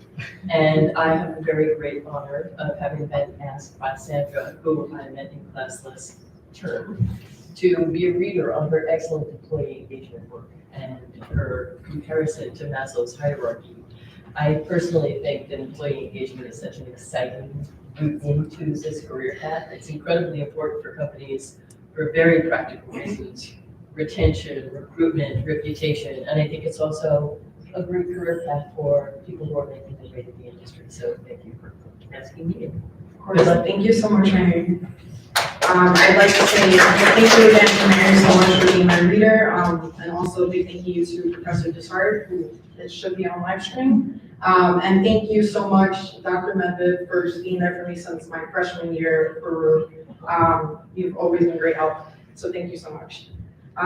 Great, so yeah, for this thesis, I used a qualitative comparative case study approach. So I analyzed employee engagement strategies by examining real-world practices at two contrasting companies, that would be Wegmans and Amazon. using Maslow's hierarchy of needs as the central framework for my analysis. So my research grew on surveys, company reports, employee reviews, and third-party assessments. So I'm sure we're all very familiar with Amazon's reputation. However, I was not aware of how successful Wegmans is. So I was very shocked with my research on how impressive they are of a company. So I just like to start off with this statement. Employee engagement isn't just casual talk during meetings. It's deeper than that. So in my role right now, there is a lack of employee engagement, so that's kind of what inspired me to focus on this project. I've learned real engagement requires consistent, meaningful interaction where people feel truly valued and heard. So we can start off a little bit with my research. So according to Gallup, which is a global workplace research firm, it reports that only 23% of employees worldwide feel engaged at work, showing many companies miss the mark. So I also found that in my Harvard Business Review research, I found that employees who feel heard are 4.6 times more likely to do their best work. So this ties into employee engagement relationships because engaged employees become a company's biggest advocate, while disengaged ones often become critics. So engagement builds trust, loyalty, reduces burnout, improves retention, and boosts team performance. So the bottom line would be that engagement isn't just like a nice to have factor, it's essential for success. While employees feel connected and supported, everyone wins. So to understand what drives engagement, I felt like Maslow's hierarchy of needs was just such a helpful model because I feel like we can apply it just to our everyday lives. But I think it's overall just super important in work. So basically at work, this means basic needs like a clean, comfortable space with breaks, with water, security through reliable pay, benefits, and job stability, connection, teamwork, support, community, esteem through recognition, respect, and trust, and then self-actualization when employees feel empowered to grow and take initiative. So Maslow's theory shows engagement isn't just perks or check-ins, it's about meeting core human needs.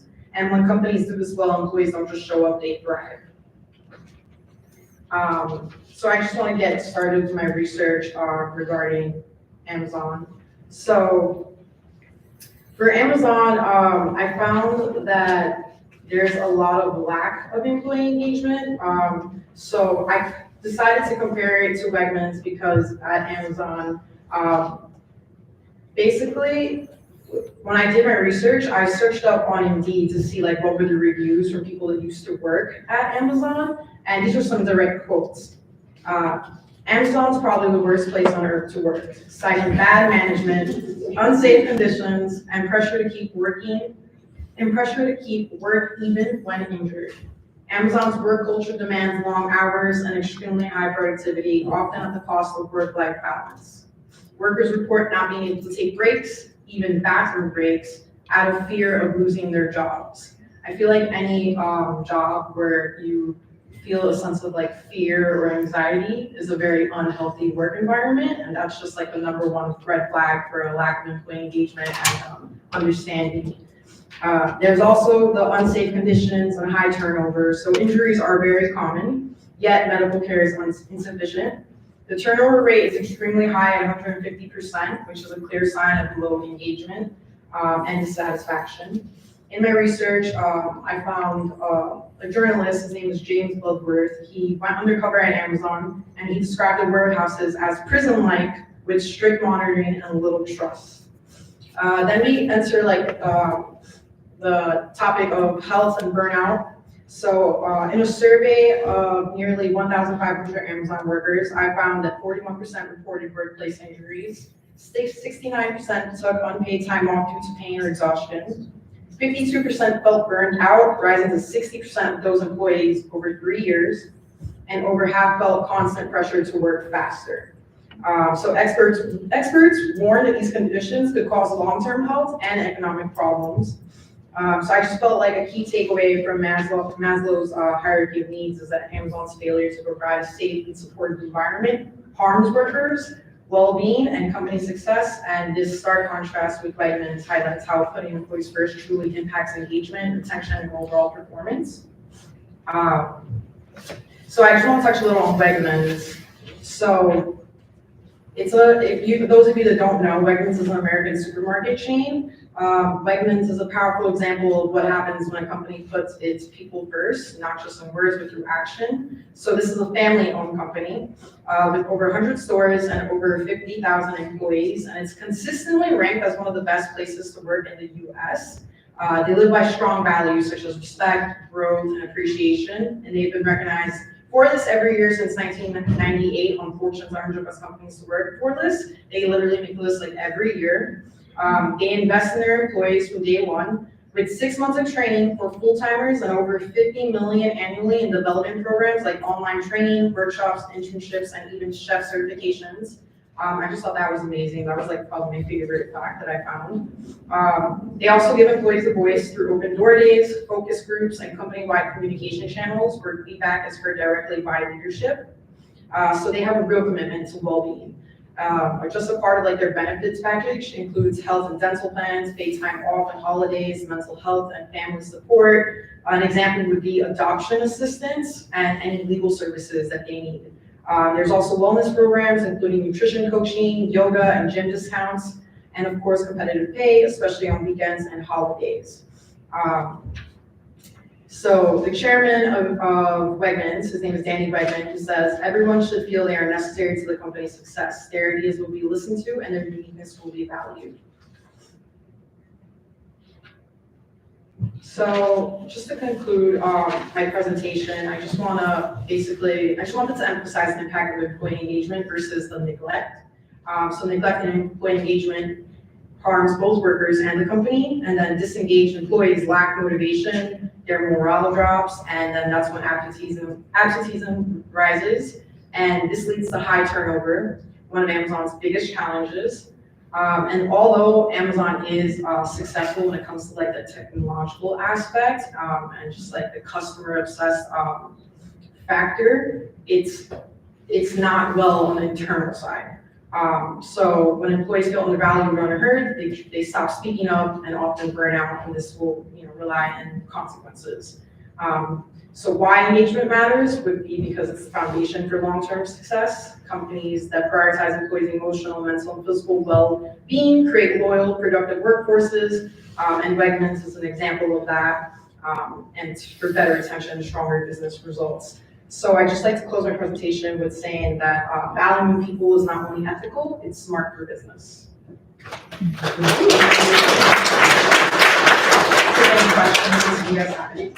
I have a question. Yes. I knew nothing about Wegmans at all. Your presentation piqued my interest. Why is this company so nice to its employees? In my research, I just found that it's the family business type of culture. They put family first.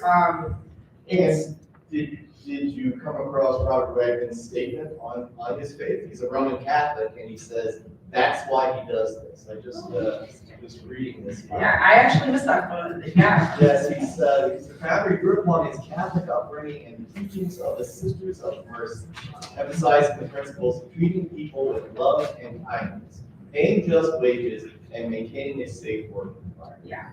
Maybe that's something. They put family first, so.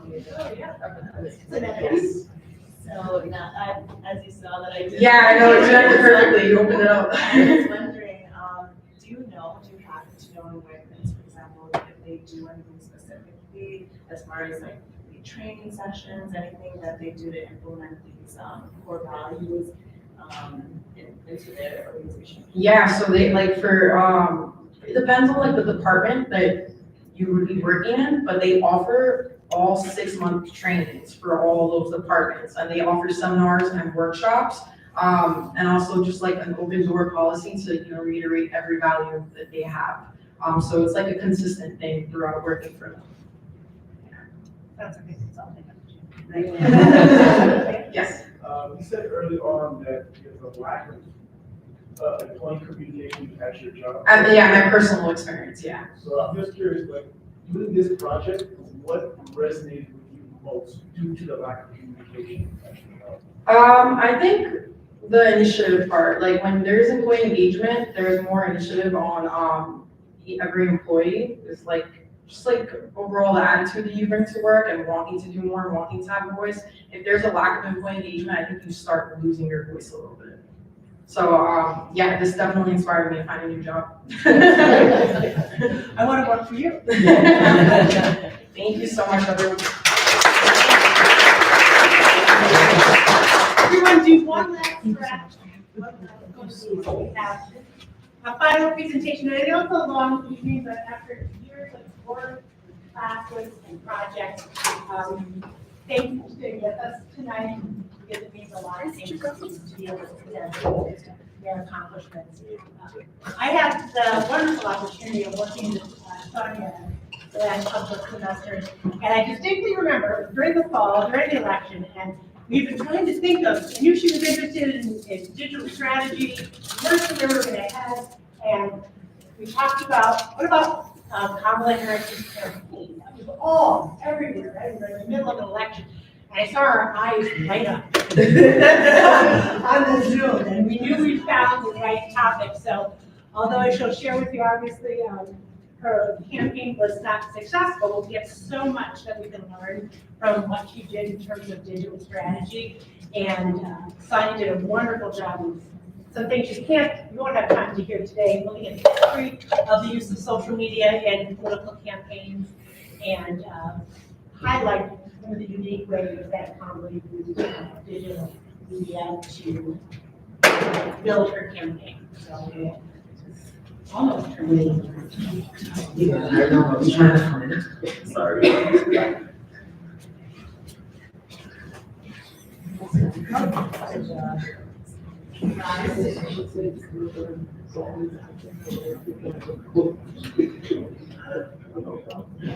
I think the Google Drive. I know, yeah. No dance. Okay. No dance. There we go, dance. This is a little commercial break, and I do not work for Wegmans. Cult following, and it kind of piqued my interest because they're like a Midwestern company that just opened in New York, and all of my friends from other places went absolutely wild over the fact that they were opening in New York. If you have not been there, Oh, yeah. it is amazing. Yeah. And their white cake. I'm a chocolate now. But there, I mean, everybody, it has such a cult following. People have like really favorite things, like your mother made them for you. Go to it. That opened here. Yeah. I was wondering where it's kind of like extra place. Yeah. Yep. Down where the old Walmart was. That's in the video. Is it really? Yeah. Let's do that. Yeah, there's two together. I didn't know that. That's close to us, right on the, right when you turn. Well, now I have to try that one too. It's huge.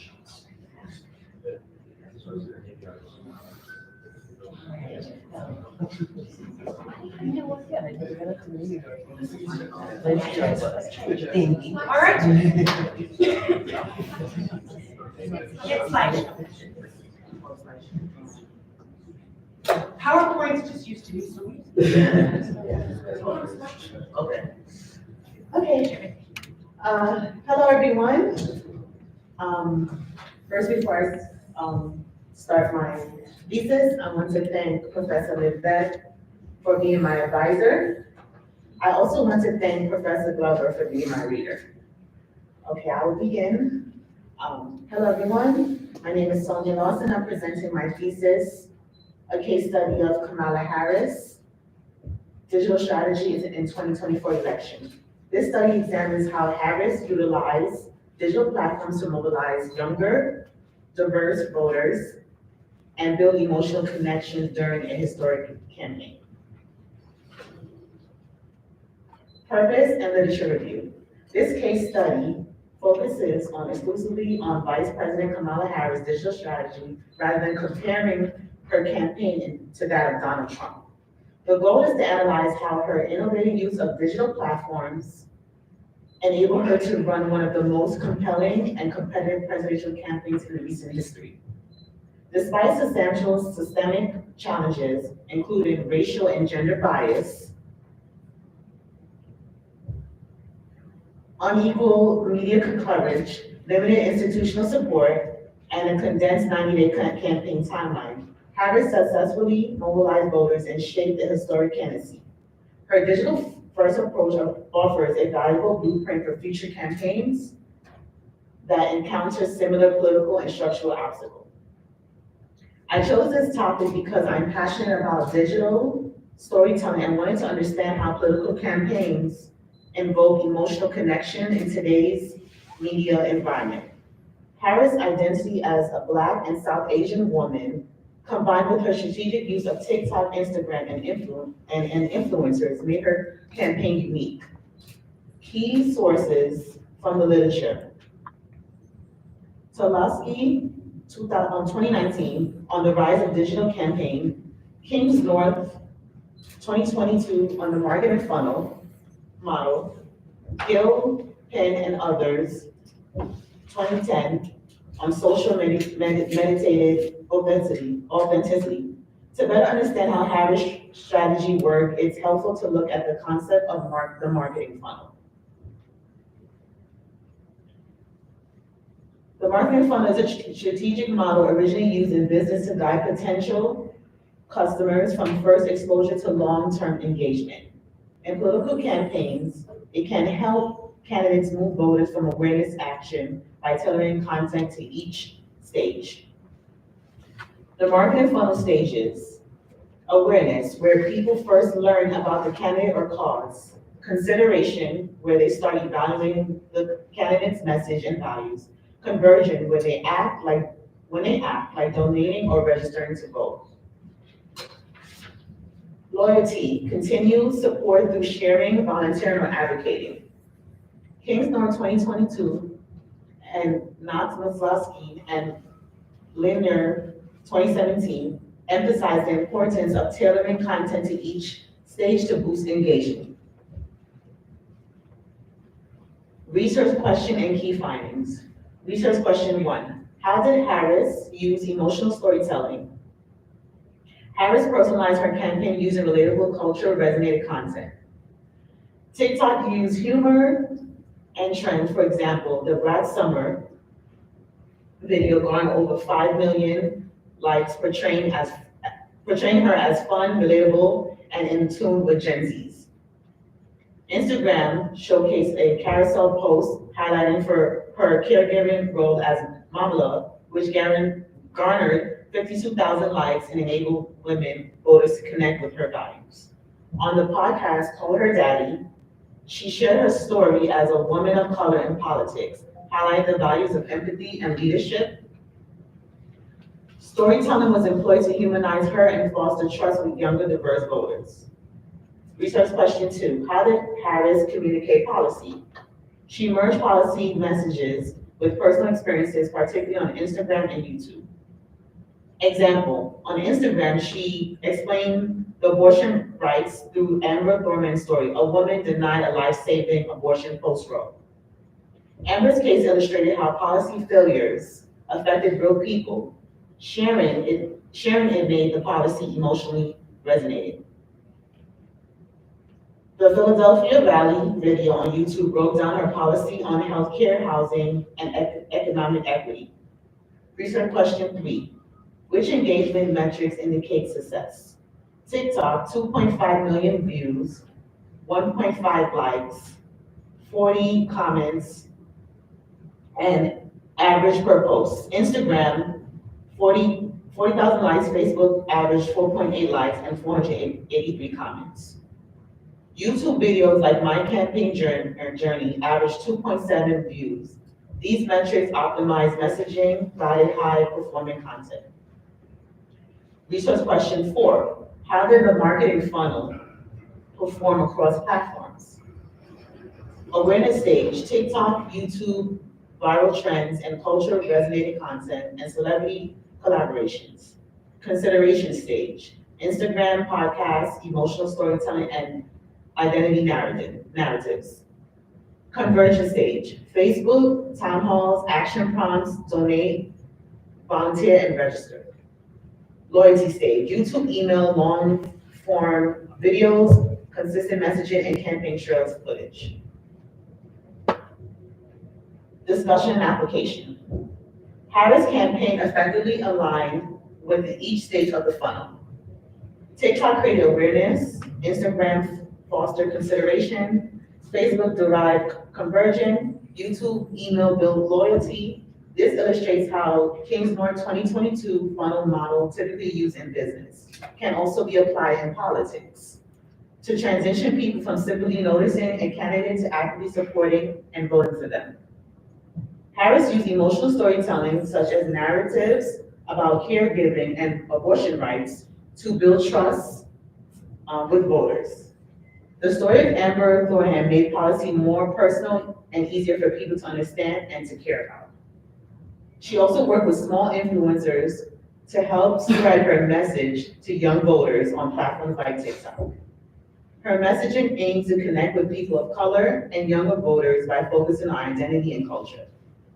Applications. Future campaigns can apply this model to engage in active, diverse voters using emotional storytelling and platform-specific tactics. In other words, they can utilize various platforms to achieve different goals, like what Harris did. Sharing real-life stories such as Amber Thornham helps people understand and care about politics.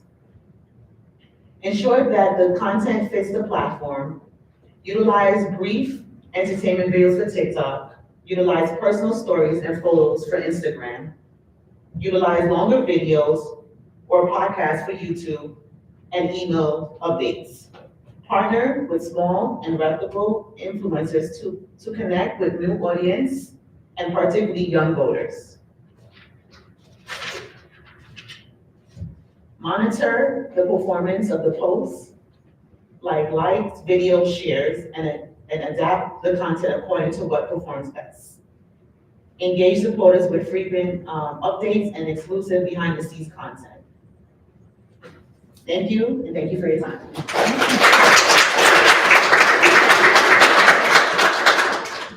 One last question. I didn't say her mother is also good at the program, so. Please. Was there anything that surprised you? I mean, obviously you were watching the campaign as you were going through it. Is there anything in looking at it more technically that surprised you? Let me see, anything else that surprised me.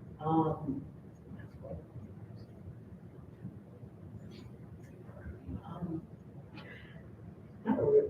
I mean. When you're watching the campaign pretty closely. Yeah, yes,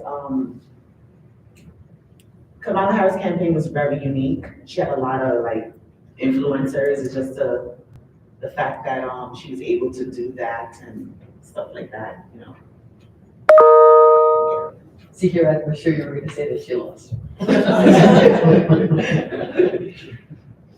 But this campaign was very unique because even though she didn't win, she ran a great campaign, you know.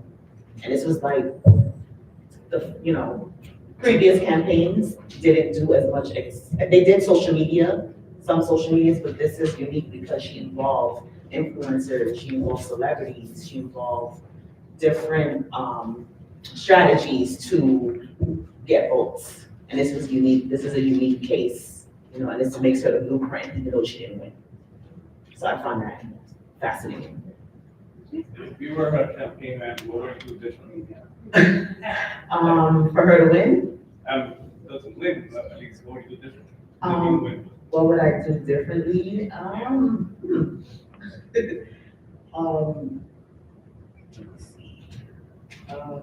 I would start, I know she had the timing for Kamala Harris was very short, it's under 90 days. So if she could start ahead of time before the 3 months, she probably could have win. So basically get out there earlier, like, you know, to rally more votes and stuff like that, strategizing for time. Time needs matter.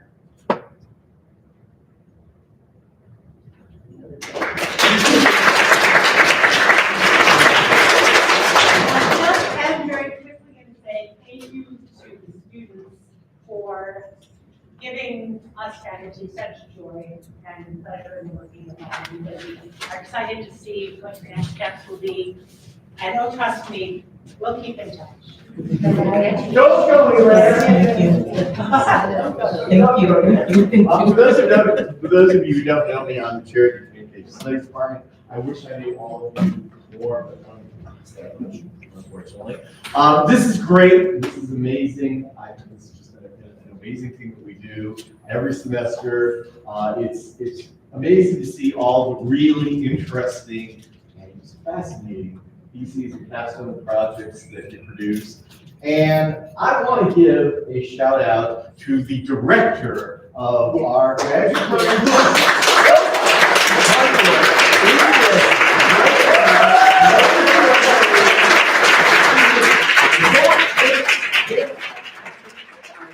And we are incredibly fortunate to have her as our director. So thank you very much.